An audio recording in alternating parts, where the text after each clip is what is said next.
Everybody. Before we hear from our excellent speaker, Oliver Herring, I want to say a few things. Of course, welcome is one of them. This lecture that we're going to hear today is part of the 2014-15 ARTSpeak series.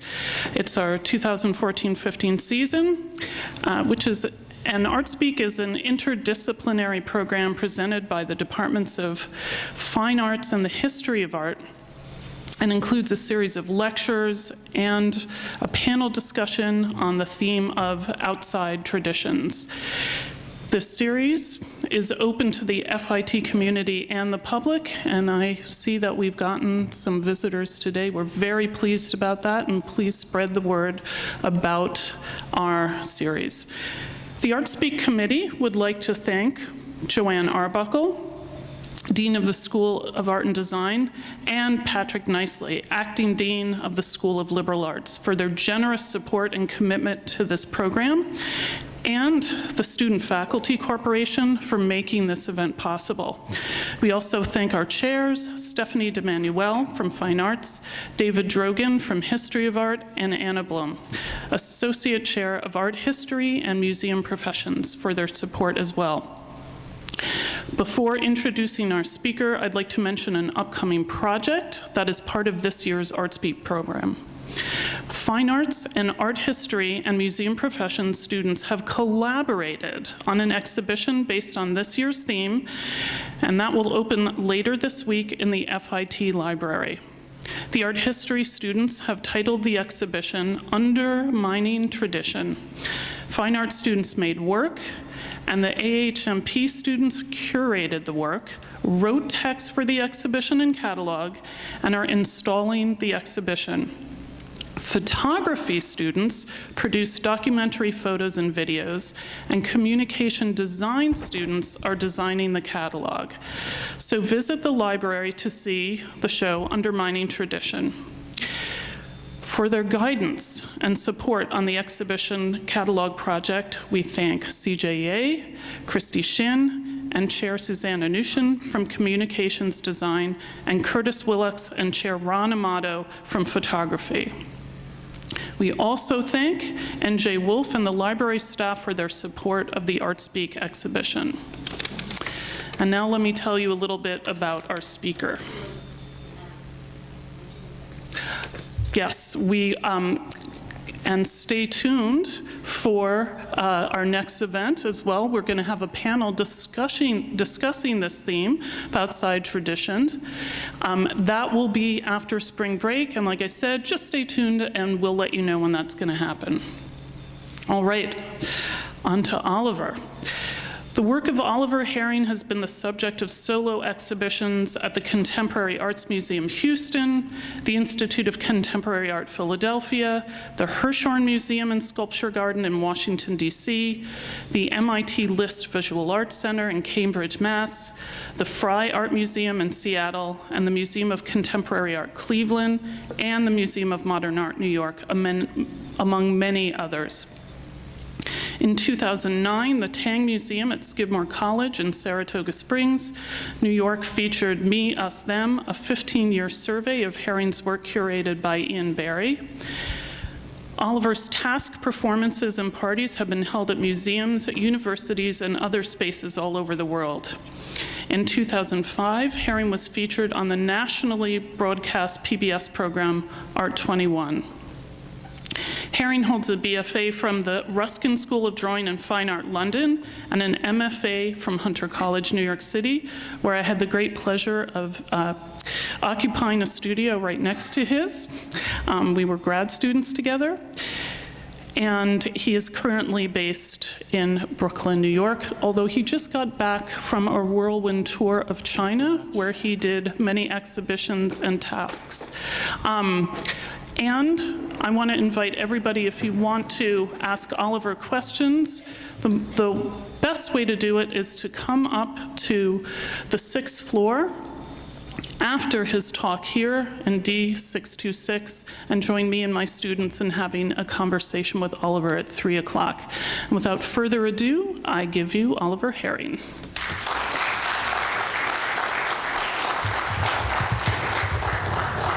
Thanks very much.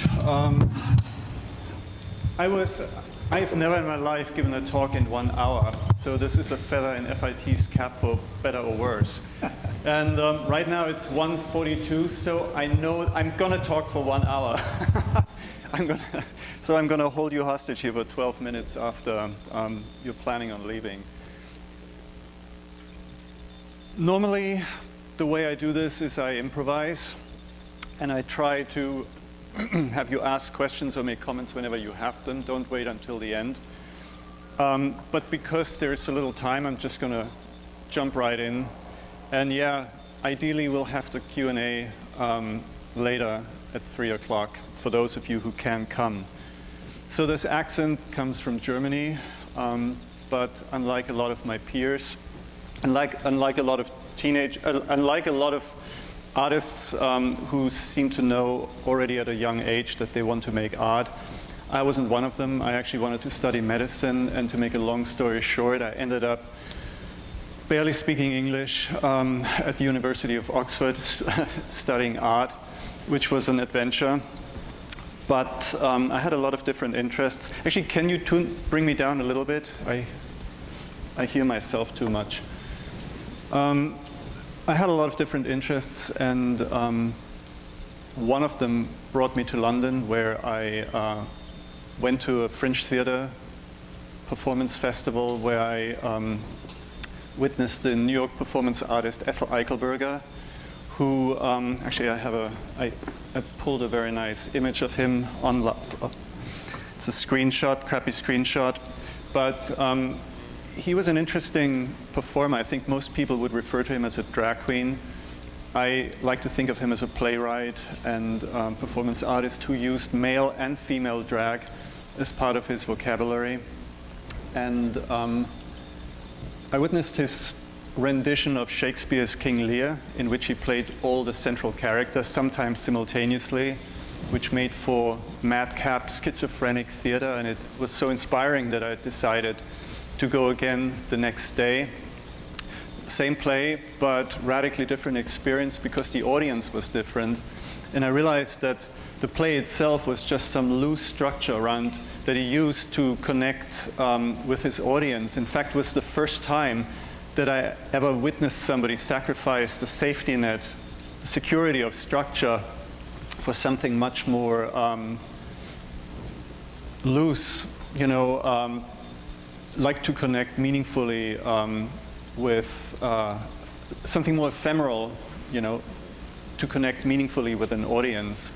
And while that didn't change my work right then, it definitely resonated with me as an alternative model for art making. And in fact, after England, I ended up, as Julia pointed out, in New York. It was in the early 90s for an MFA, and I came to New York in part to expose myself to highly idiosyncratic and, to me, radical artists like Eichelberger.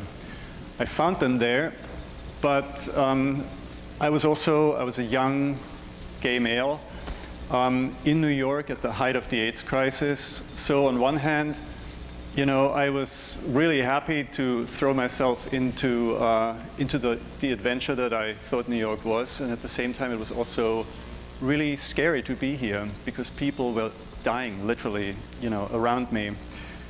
Halfway into my program at Hunter, I found out that Eichelberger had committed suicide because he had AIDS, which brought this whole scary situation one step closer to me, because he was the first artist or the first person who had any kind of dealing with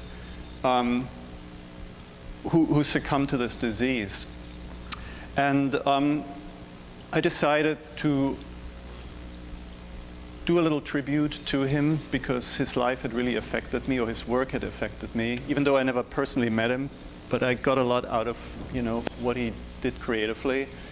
And so I decided to celebrate some of what I liked about his work, his makeshift creativity, and looked around my studio for something, anything to improvise with. It turned out to be a stack of transparent tape, but could have been anything. And I made this flower that I call the flower for Ethel Eichelberger out of this transparent tape.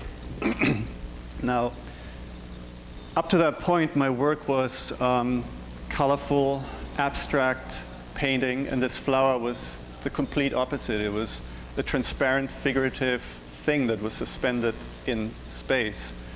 And really felt like the first piece I'd ever made that actually needed to exist. And while that should have made me feel great, it sort of did the opposite because it completely undermined everything I'd done up to this point. So I didn't want to just go back and do another painting, but take a little time to figure out what my next move should be. And I was in the middle of a school year and I couldn't just take time off, so I did something which in retrospect seems like a really smart thing, but when I was in the middle of it, it was just something that naturally grew out of, taking it one step at a time, and that was to approach this material that I'd made the flower with as my point of entrance. And so I played around with this material until I had turned it into some kind of yarn by twisting the tape into itself, and then I decided to learn how to knit with it.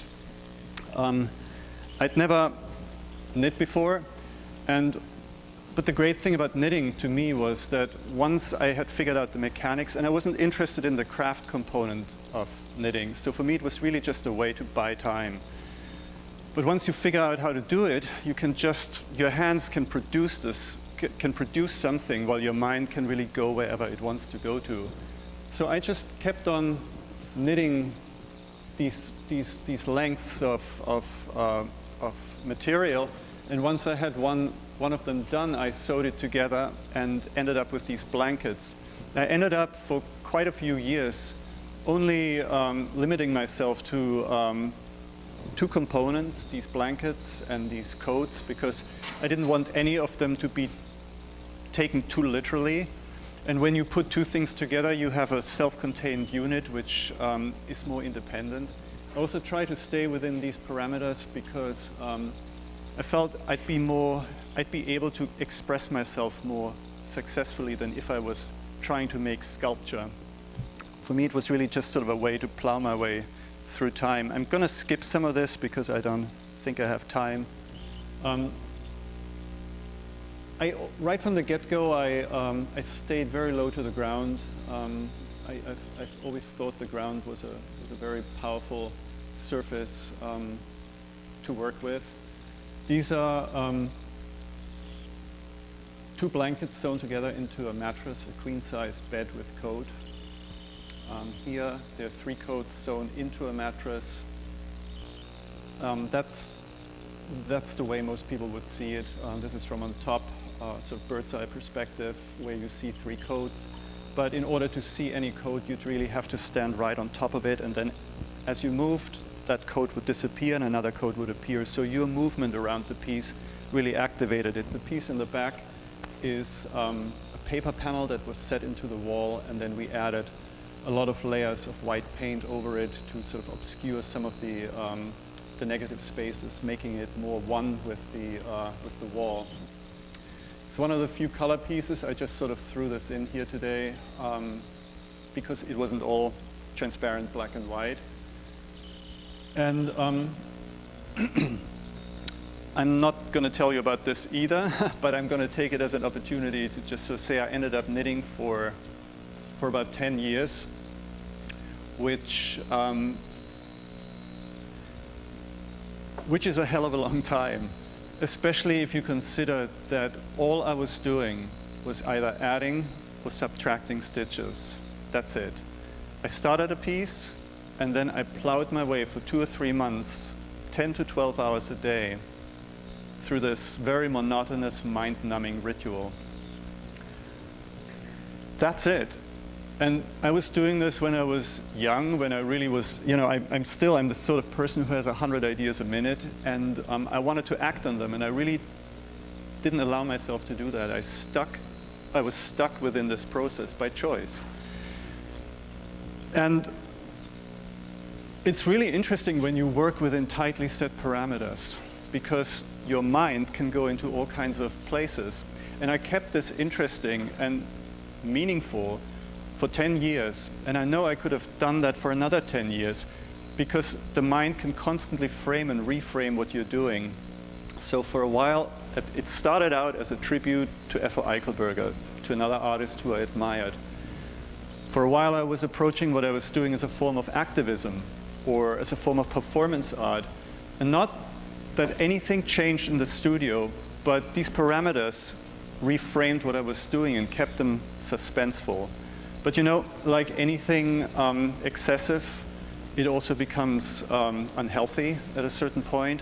So I knew I had to find a way out of the situation that I was in. Just gonna.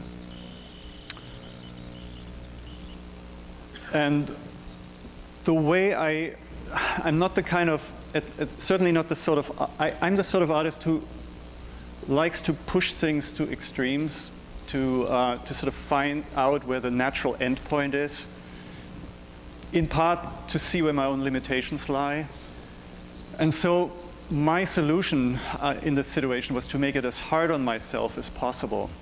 And at this height of my self-imposed masochism, I was knitting with wood, which is, as you can imagine, really not that easy. So it was a mess. It was, you know, my hands were bleeding. I was wet, and at some point, you know, something gave, and that was I slipped a disc in my neck and pinched a nerve in one of my arms. And even though I was in pain, I also knew this was it, at least for a while with knitting. And I was really happy about that. And that's not just because I was hopped up on painkillers, but I knew this was it. This was the natural endpoint. So I got a small video camera, because that's something I could put on a tripod or hold with my other hand. And I actually started to experiment on the day I got the camera. I actually made my first video the day I bought the camera. I didn't know anything about video, just like I knew nothing about knitting when I started it. And ended up, what I now know are stop motion videos, which is a very simple form of animation. You do something in front of the camera, you manipulate a material or a person, and then you film that thing, you move it a little bit, you film it again, and you end up with a very simple animated film. And I'm going to show you, and that's a still from one of these very early animated videos. In this case, I just found this guy, I didn't know him, talked him into the studio, and without any plan of what I was going to do, I just started to experiment. I'm probably going to talk over the video because of the time. Oops.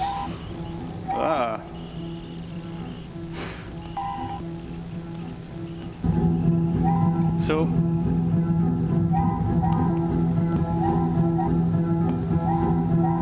one of the things that's really amazing I mean, part of what happens when you knit is that you're by yourself in the studio, and so there's this sort of self-imposed solitude that comes with the activity.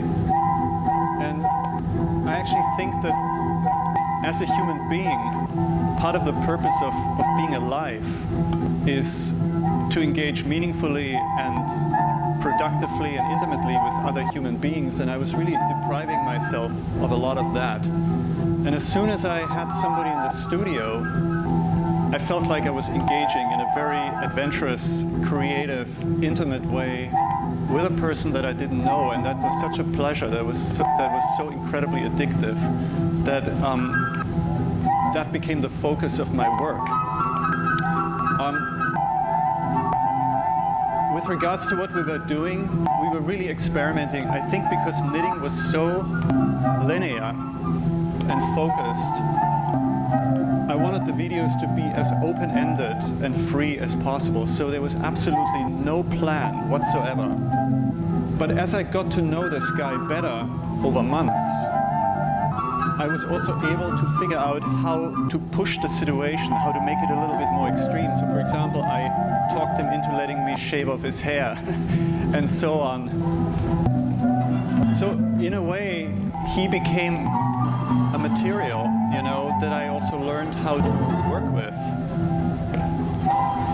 Regarding the music, again, it was very makeshift. I was just sitting in front of the my stereo, and I filmed little seconds of sound.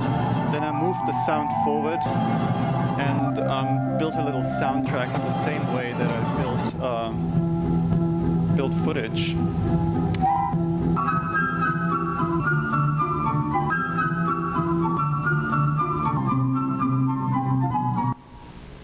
You know, I've never actually talked over a video. It's nice. Maybe I should always have music while I'm talking. There's a rhythm that comes with it. It's another still from an early video. I think my vocabulary was very much it was still very much sort of within art making at that point. There are references to sculpture and painting and drawing, early film, dance, stuff that I knew a little bit something about. But as I started to work more with people, the focus very quickly shifted to people. However, there was a brief interlude. I really threw myself into video, but as my neck healed, I still had a few obligations with regards to exhibitions. And they expected knit work, and I couldn't just show up with video. So I had to quickly detour, and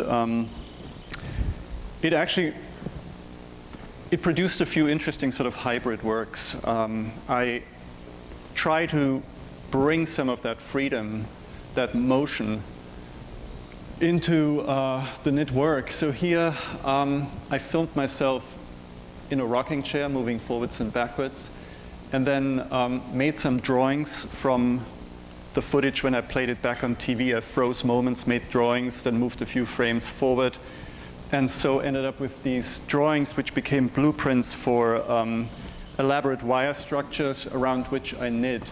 I really try to imbue these pieces with as much motion as possible. So even the way I knit them, I try to avoid seams. So sometimes I worked on 10, 15 needles just to sort of manage to let these different currents and cross currents melt together. This is reflective mylar, silver mylar, so it bounces light off, and so as you move around the piece, the light moves with you. This is another example. Here I filmed myself in 5 stages of falling. Everything about the piece is in motion. The pedestal on which on which this figure sits is a curved mattress, and you can see here the indentations that are built into the mattress. I ended up making a few more abstract pieces because I think I was making video at the same time while I was knitting, and I think my narrative needs had siphoned into the direction of video, which allowed me to make a few more abstract knit pieces, but then that was it. I haven't really picked up a pair of knitting needles since. I'm going to show you fragments, unfortunately, not the entire videos, of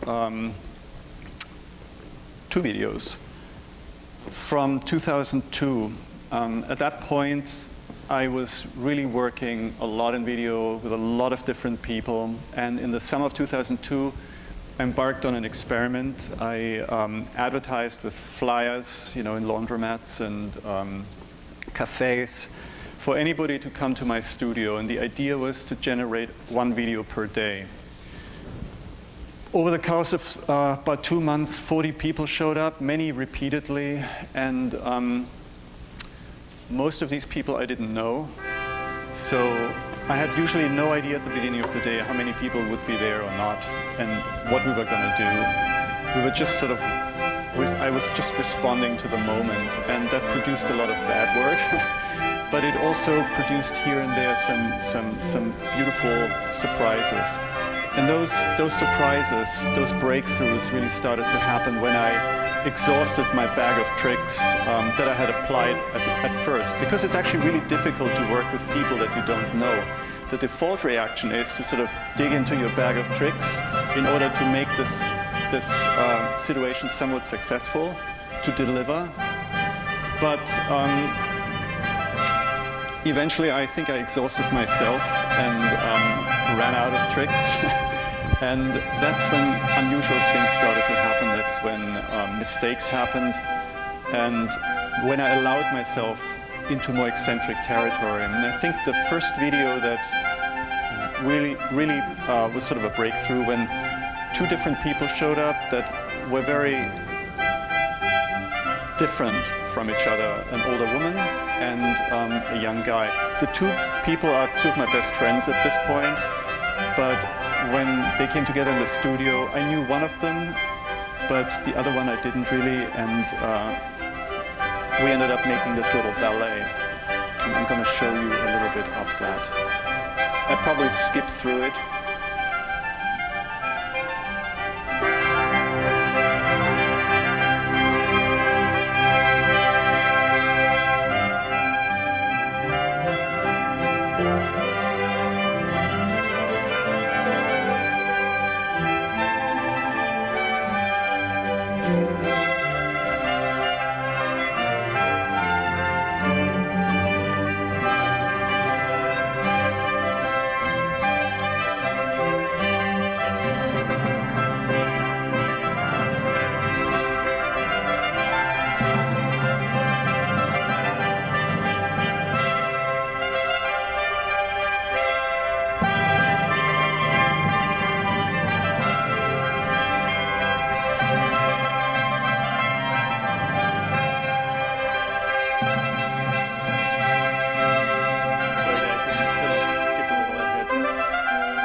Sorry guys, I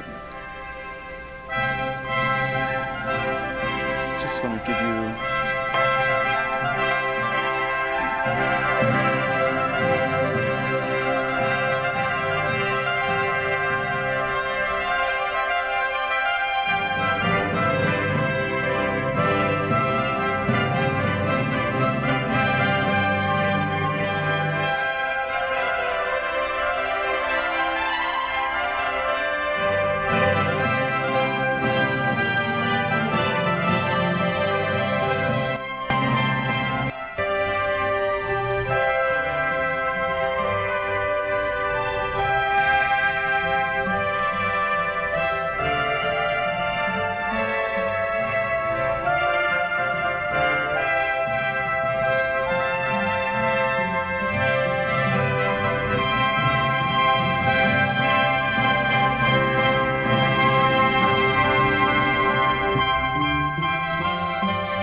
to unfortunately move on.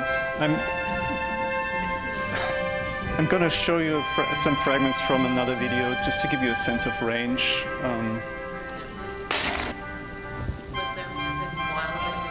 Yeah, probably not the same music because we worked over the course of an entire day.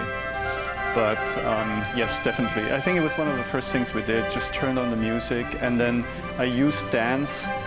Not because I know anything about dance, as is evident, but it really was a way to break the ice and to cut through a lot of formality and nervousness. I've been using dance a lot over the years. At first, really as a tool to cut through that. Now I take it more seriously as a sculptural device. I really like to build with movement. Very interested in that. How old was I? 2002, now it's 14. I was in my, I have to do the math, I don't know. This is the wrong question to ask me right now. Come later to the talk and I'm gonna bring my calculator. Okay. All right. Once again, I'll probably just talk while I'm doing this.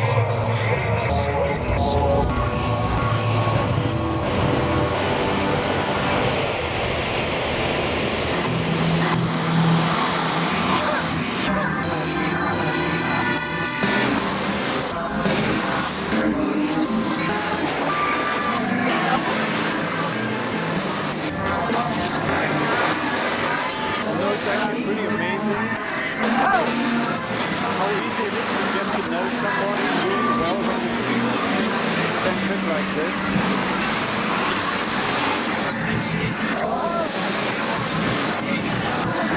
Which is, I think, one of the appeal, which is part of the appeal why people put themselves through this sort of thing and then come back for more.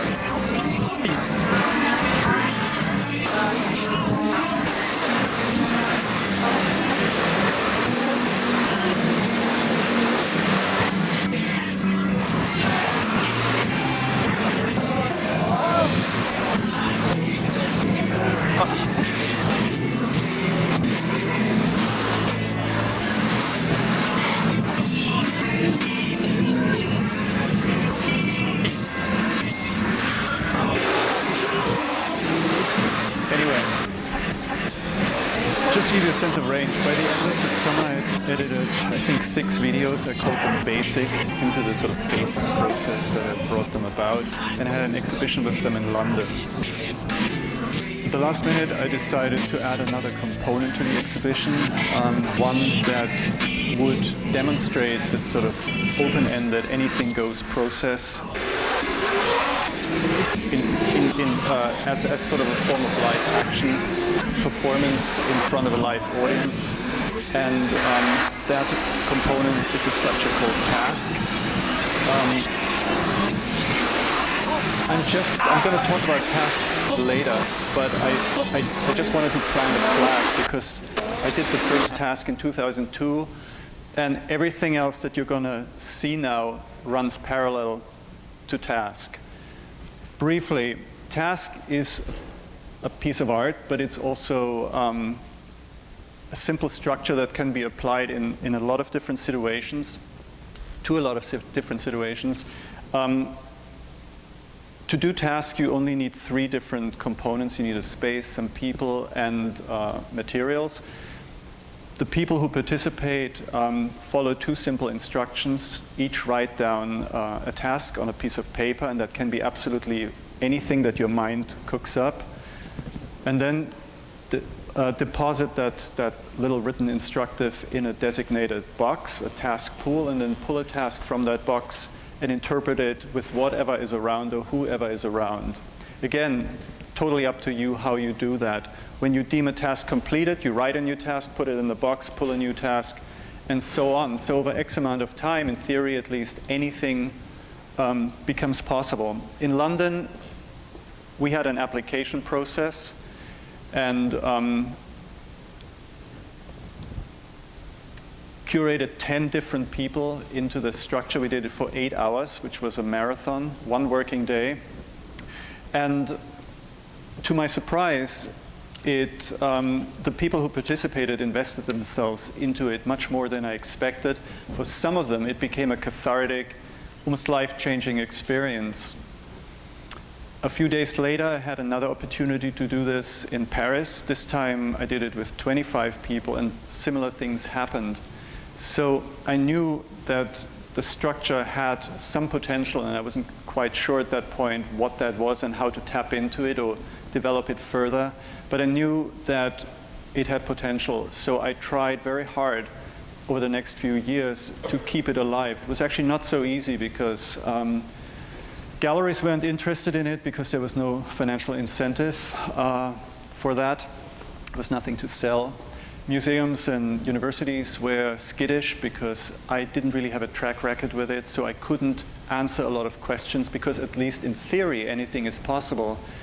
So I piggybacked task onto a lot of other projects to keep it alive, to experiment with it at every single iteration, trying different things. And at this point now, it's become sort of a viral thing. There are hundreds of task parties that are taking place all over the world. But I'll talk a little bit about this later. I'm making a jump ahead again. 2004, I was doing my first residency. Was invited to San Antonio, Texas, to ARTPace in San Antonio, Texas. It's a 9-week residency followed by an exhibition. And due to some organizational mess up, I didn't have a studio for a few weeks. So that forced me out of the studio and into San Antonio, which was a very good thing. It sort of pushed me further out of my comfort zone. And I ended up working with a whole lot of different people. Pretty much anybody who crossed my path, I tried to talk into working with. And I usually didn't know what that might be. I just improvised, as always. So in this case, I worked with a major in the Air Force, a Black Hawk helicopter pilot who was on his way to Iraq. And we met over dinner on a Saturday night, and on Sunday morning, I had him spit food dye on the roof of ARTPace until he got too cold. I often build an endurance component into what I do, and I do this for many reasons. I like to push things, as I mentioned earlier, but it's another way to break through a lot of social etiquette. When you are miserable and cold, you don't really think so much about etiquette. You also don't think so much about the camera. You just tap into something else and you react. And that is, for me, an interesting way to meet somebody and to get intimate with somebody, to tap into something more personal in that person. I'm going to be very fast about these things here. I made a newspaper. I talked 2 guys into turning their backyard into a mud pool and made a newspaper out of it that people could flip through it. ARTPace was actually the first venue that I was curated into specifically for my video work. So video was very much on my mind. However, at that point, I had already been showing video in different locations and realized that every time I show video, it looks different because every venue has different equipment. Sometimes it's just a monitor, sometimes it's a projector, sometimes the projector is kick-ass, other times it's really bad, and so on. So I was very dependent on whoever or whatever kind of equipment an institution was bringing to the table, and I was starting to experiment with alternatives to that. So this and a bunch of other pieces were such they were examples of that. Here, because there's a lot I love about film, and I try to focus on that without being so dependent on technology. So here I had this newspaper that people could flip through. In this case, I talked my way into the lives of 2 very different people, a bartender and a teenage girl, both of them who still lived with her parents.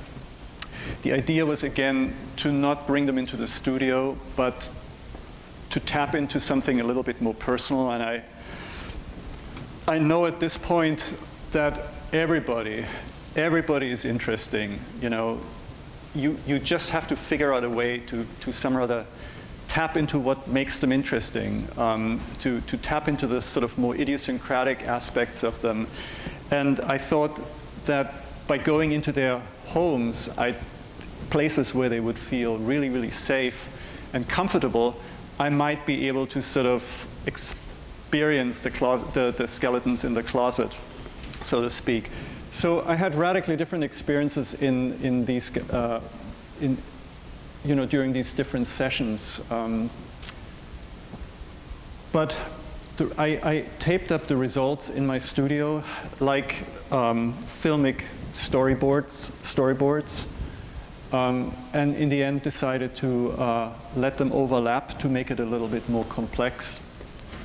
But of course, the moment of overlap is I wasn't quite sure how to navigate that. My solution was to let these two narratives literally overlap. So I created an interesting point of, sort of an interesting intersection, and then asked the two girls, in terms of the girl, she got nervous and then called her best friend, which became part of the narrative, so there was actually two girls. I asked them into the space of the bartender at the moment when he had one of his pet pythons crawl over his, slither over his body, which was actually very hard. It was difficult to talk her into letting, you know, that happen to her as well, but she did it. And it's actually the only image among all these images that is a carefully set up still life that really melts these two narratives together. And it's easy to miss, but when you get it, it changes your whole relationship to the rest of the images, because you suddenly don't quite know what to trust, what information is set up and what isn't. Meanwhile, it made me look at a lot of these images again, and I suddenly started, I had approached them very much as snapshots, and I was suddenly looking at some of them for their formal beauty. So for example, this, ooh, I have a pointer.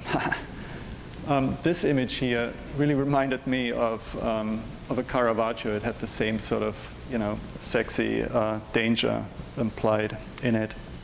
And so I try to highlight some of these images. In this case, I enlarged it to life size, meaning to the dimensions of Lorenzo, the bartender, and built it up like a topographical strata with foam core and museum board.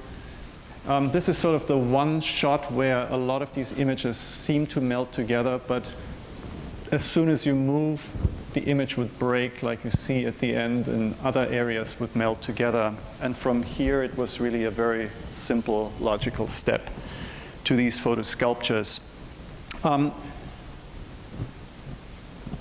I was approaching these photo sculptures still sort of within the context of film. We can talk about that a little bit later. But also, I was making these videos by the end of the, you know, at the end of a video shoot. These videos are fast and fun, but at the end of the day, they're over. And I was meeting all these really interesting people. I was immersing myself briefly into all these interesting lives. And I was getting hungry for more exposure to some of these people. But I didn't have a setup that allowed me to spend more time with them. So these photo sculptures became outlets for that. I started to really design this process more and more to serve as an outlet, to have particular human experiences that I hadn't had before. So for example, in this case, I think that was in 2006 or 7, and the Iraq War was just sort of getting really messy and complicated to figure out. And I usually, when I'm in a complicated situation, I try to boil things down to something manageable. In this case, a one-on-one situation. So I really wanted to work with somebody who had some direct experience with the situation, personal experience with it. So I wanted to work with a soldier who was either going to Iraq or had come back from Iraq. And I found Leon, who had just exited boot camp. He was a Marine, had just finished boot camp, and was waiting to be deployed.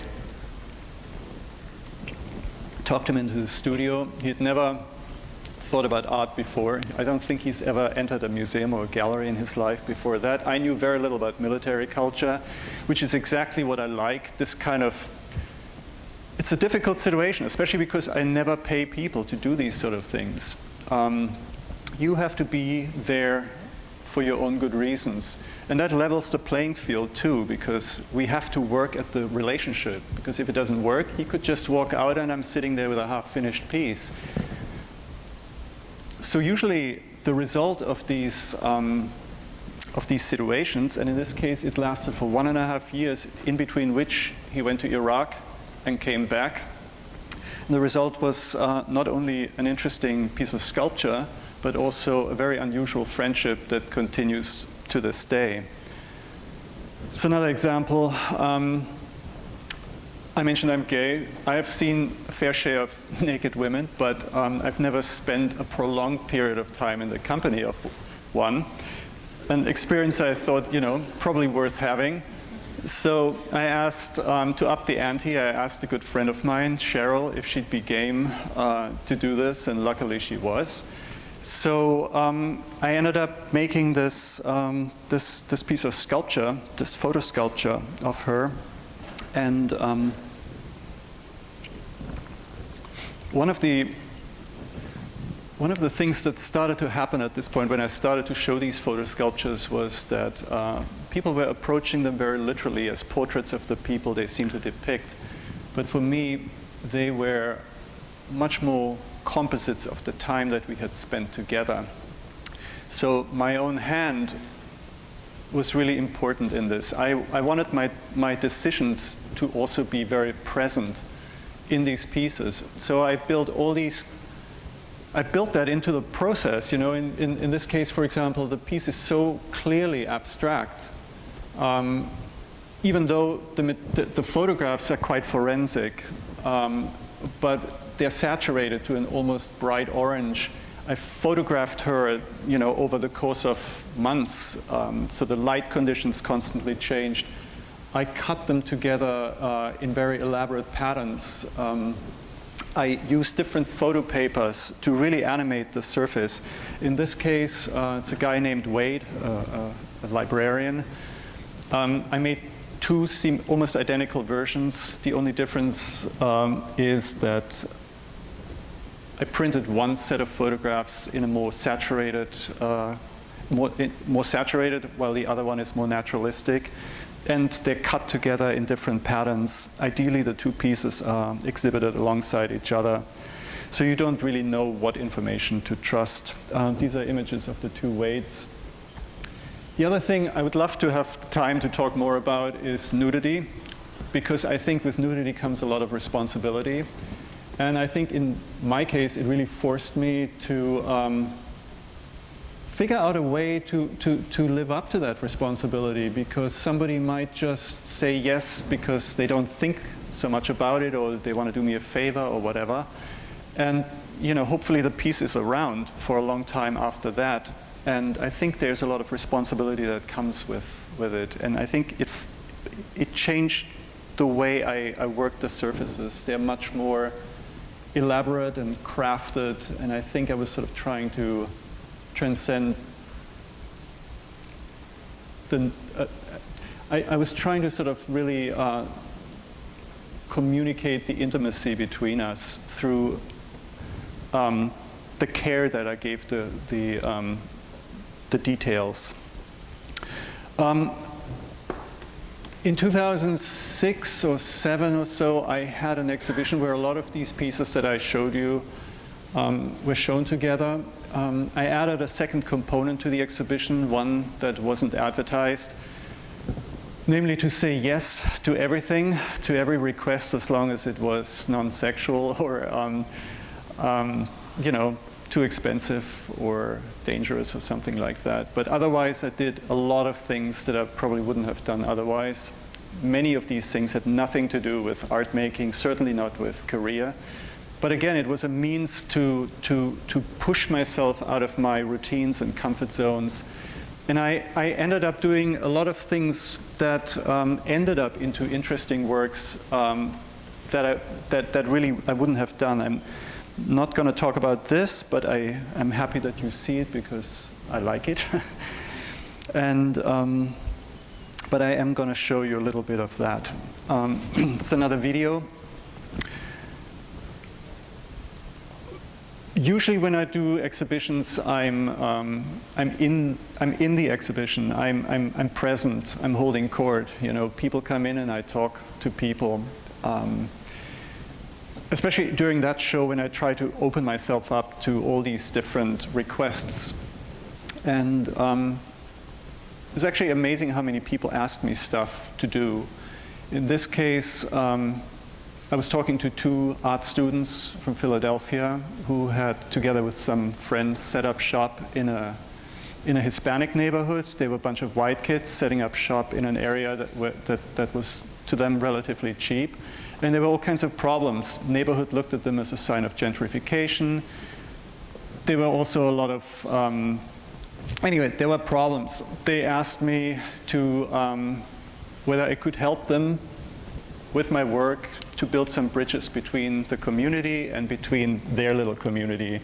So I just showed up with my camera one day and started to film with these two guys as my guinea pigs, just to kick this off. And at first, obviously, everybody on that street ignored us, but I managed to break the ice by talking a kid into helping us with a trick. And as soon as that happened, other people started to get involved, and then it became this incredible chain ball reaction. It's called Howard Street Airborne.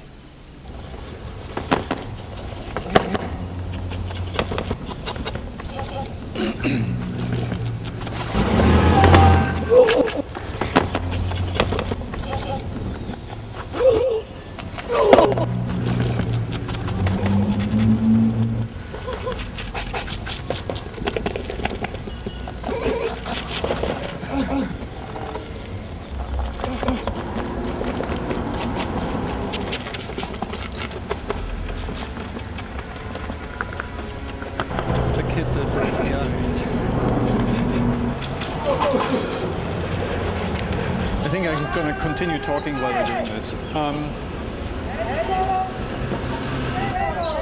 I actually ended up working all day long, and by the end of the day, we had formed so many relationships, and it was so productive that I went there again 2 weeks later to film another video, and I edited them, and then I decided I wanted for these two videos to be, I wanted there to be a premiere of sorts, but I didn't want this to be a regular because, yeah, as you can see, these things are really physical. I really Get it up, get it up, get it up. I love you.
The parents were there, don't worry. Anyway, I gotta, well, I might as well finish it. It's almost done.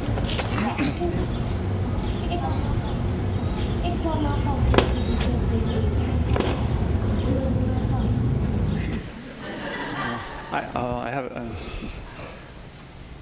so I did 2 of these videos, and I decided I wanted to showcase them somehow. I didn't want a regular art opening. I didn't want this to be a regular art opening. I felt it would have sort of excluded the neighborhood. So I had been doing tasks alongside all of this other stuff, and it was on my mind because a little earlier than that, I had been, for the first time, I had a breakthrough with task. The Hirshhorn Museum invested an entire year into helping me put together a big task party in Washington, D.C. at the Hirshhorn. And so it was on my mind. And a regular art opening didn't feel right for the situation, so I decided to superimpose the task structure on top of the opening party as an experiment and see what happens, to loosen things up a little bit, and I called it a task party. And it worked. We had, during that first iteration, 350 people show up. Half of them came from the neighborhood, the other half were art-related people from all over Philadelphia. And it was such an unusual situation to have these two constituencies sort of come together and have fun and be productive at the same time, super creative, independent of whether you were a little kid or an old person or whatever. Everybody was able to sort of bring their own ideas to the table. It was so successful, such an icebreaker, that we decided on the spot to do it again a year later. That time, over 600 people showed up, and it's been growing ever since. And from that point on, independent of where I went to, I ran into people all over the country. I ran into people who told me that they had done task or that they had been planning task, and which created an interesting cross-section, intersection, because I was unaware of most of this task activity, but it was also my piece.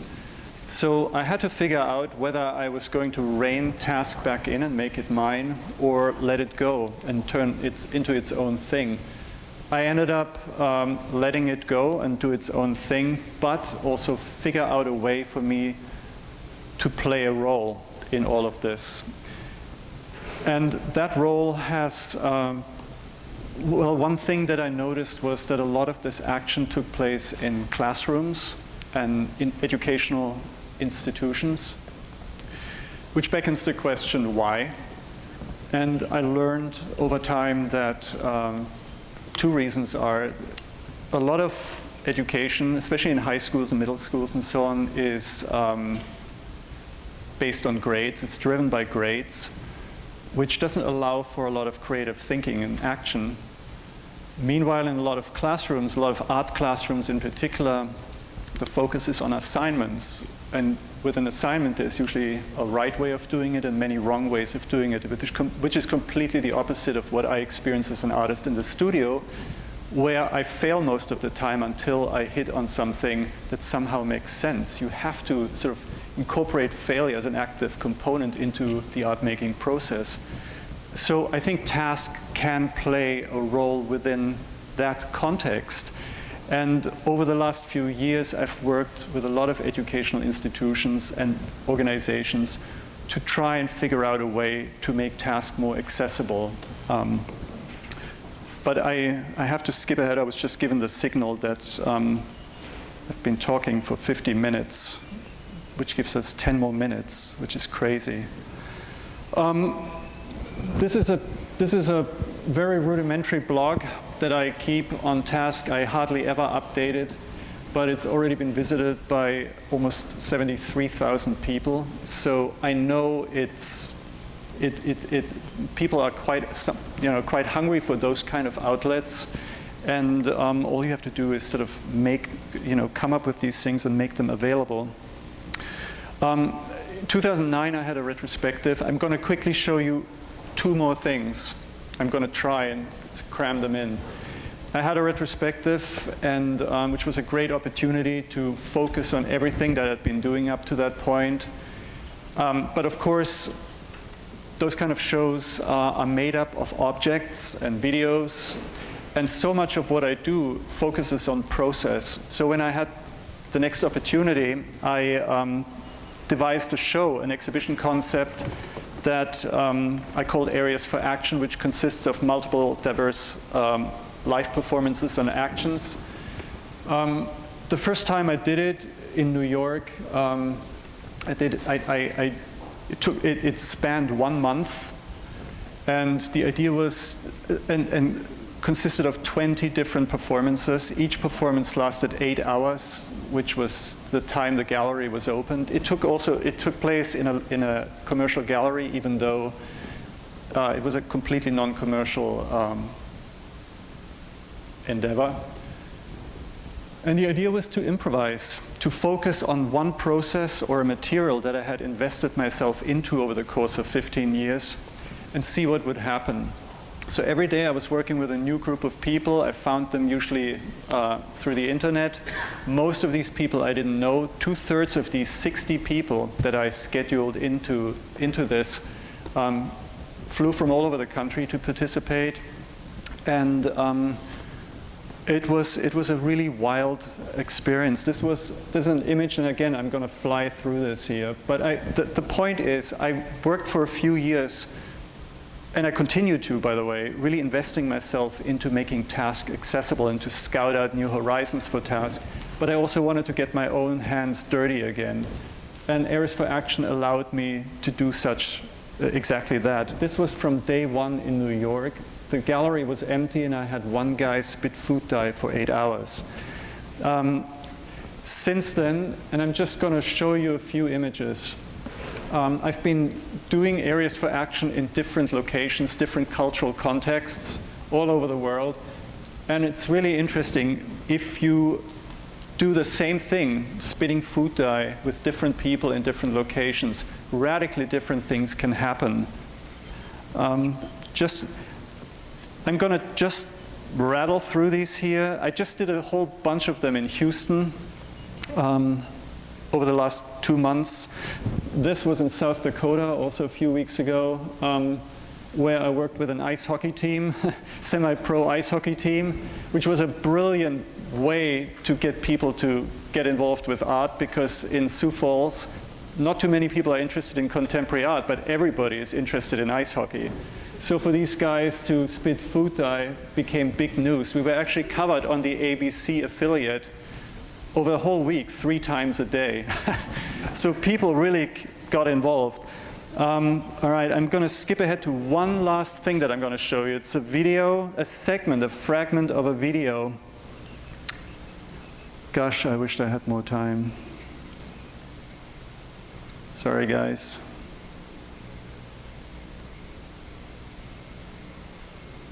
So many nice images. Okay.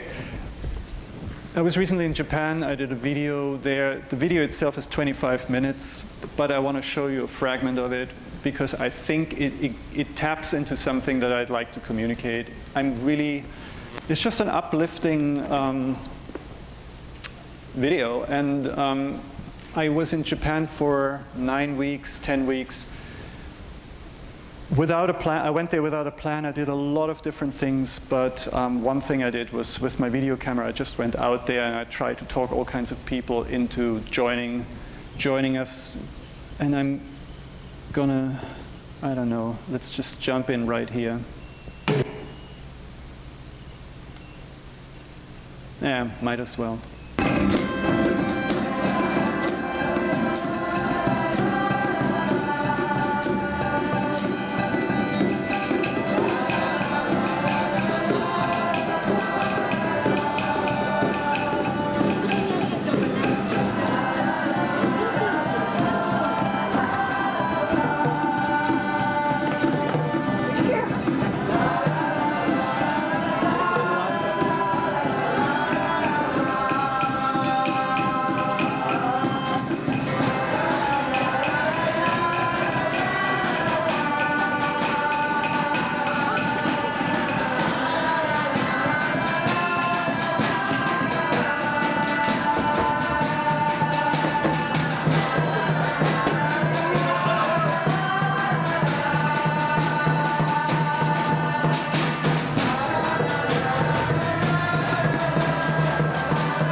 it keeps going, but we have so little time.